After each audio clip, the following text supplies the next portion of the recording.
ధర్మంతో సాక్షాత్ భగవత్ ప్రణీతం. అంటే ధర్మం అనేది నేను, మీరు, సాక్షాత్తు ధర్మం అనేది సాక్షాత్తు భగవంతునికి స్థాపించబడింది. దాన్ని సనాతన ధర్మం అంటారు. అది ప్రతి ఒక్కరూ పాటించి తీరాల్సిందే.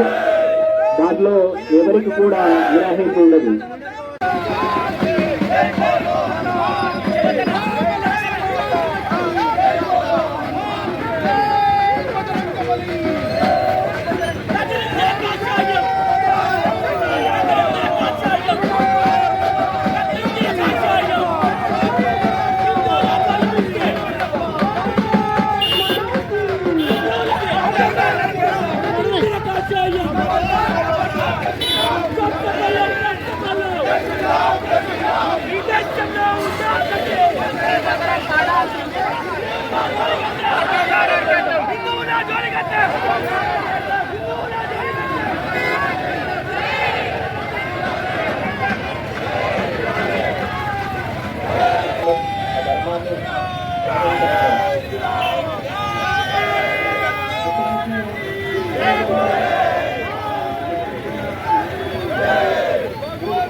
జై శ్రీరామ్, జై శ్రీరామ్, జై శ్రీరామ్, జై శ్రీరామ్, జై శ్రీరామ్.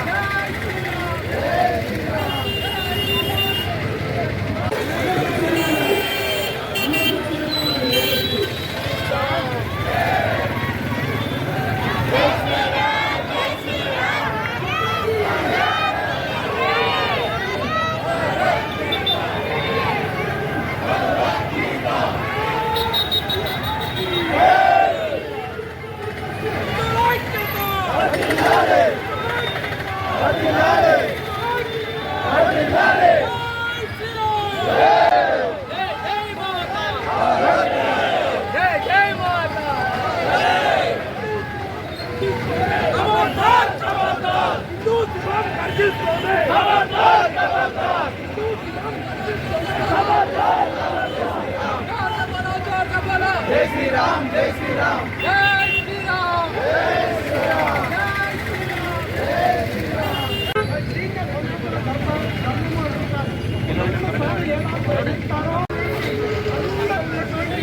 ఉన్నారు అతి హిందువులు అక్కడ ఉన్నటువంటి వారిని స్వామిని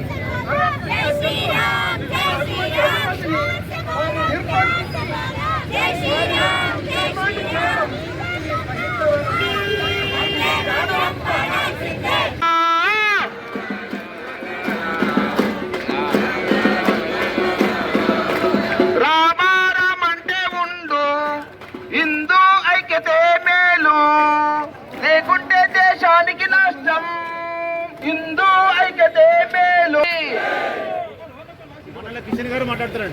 దేవీ దేవతలను పూజించి పూజించి పూజించి చదివి చదివి చదివి ఏదైతే అర్థం చేసుకోవాలో అది అర్థం చేసుకోవట్లే, ఏదైతే అవసరం లేదో దాన్ని మాత్రం పట్టుకుని మనం వేలాడుతున్నాం వాళ్ళ ధర్మం గురించి. ఇవాళ మన దేశంలో హిందువులుగా బ్రతుకుతున్నారా? ఇక్కడ బ్రతకట్లేరండి. ఎక్కడెక్కడో గొప్ప విషయం కాదు. సాక్షాత్ ఇక్కడ నిలబడ్డటువంటి మాకు సంబంధించినటువంటి ఒక ఆశ్రమం నిజామాబాద్ లో ఉంది. ఆ నిజామాబాద్ లో చుట్టూ ముస్లింలు ఉన్న ఇండ్లు ఉన్న కారణంగా ఆశ్రమాన్ని నడపలేక ఇవాళ మేము అమ్ముకొని వచ్చాం అక్కడి నుంచి. ఇవాళే 15 రోజుల క్రితం మా ఆశ్రమాన్ని నమ్మేశాం. కొనడానికి కూడా ఎవరు రానటువంటి పరిస్థితి. ఇది కాదా హిందూ దేశం? ఏంటి ఇది లౌకిక దేశమా? ఎక్కడుందండి మన ధర్మం? ధర్మాన్ని ప్రచారం చేసుకునేటువంటి వ్యవస్థ ఎక్కడుంది? ధర్మాన్ని నిలబెట్టేటువంటి అవకాశం ఎక్కడుంది? హిందువులారా, మీరందరూ కూడా మనం కేవలం బొట్టు పెట్టుకోవడం హిందువు కాదు, కేవలం ఆలయాలకు వెళ్ళడమే హిందుత్వం కాదు, కేవలం పూజా క్రతువుల్లో పాల్గొనడమే హిందుత్వం కాదు. నేను వెళ్ళేటువంటి ఆలయానికి ఏదైనా ఇబ్బంది వస్తే నా కుటుంబంతో సహా అక్కడికి వెళ్ళి పోరాడతాను. ఎవడైతే కూల్చాడో వాడిని కనబడకుండా చేస్తాను. అలాంటి ధైర్యాన్ని నేర్పండి మన పిల్లలకి, అలాంటి ధైర్యాన్ని నేర్చుకోండి. అర్థమ్మల్లాగా తయారవ్వడం కాదు, రియల్ హీరోలుగా తయారవ్వాలి. ఒక కృష్ణదాసులాగా తయారు కావాలి, ఒక అర్జునులాగా తయారు చేయాలి, ఒక శ్రీరామచంద్రుడి యొక్క భారతి కట్టినటువంటి సైన్యంలాగా తయారు చేయాలి. అలాంటి సైన్యాన్ని తయారు చేయాలి. హిందువులారా, గుర్తు పెట్టుకోండి, ఇవాళ గనక మనందరం ఏకమవ్వకపోయినట్లయితే రేపు ఇంతకు ముందు గత సంవత్సరాలుగా ఆంధ్రాలో ఎన్నో దేవాలయాలు కూల్చేశారు, ఎన్నో ఇబ్బందులు పెట్టారు. సాక్షాత్తు తిరుమల తిరుపతి వెంకటేశ్వర స్వామిని అపవిత్రం చేశారు. ఇవాళ తెలంగాణలో అదే యొక్క పంత స్టార్ట్ అయింది. ఇప్పటికి 5-6 గుళ్లపైన దాడులు చేశారు. రేపు తెల్లారి గనక మనం కలిసి లేకపోయినట్లయితే మన పక్కనున్న వాడే మనకు శత్రువుగా తయారవుతాడు. కాబట్టి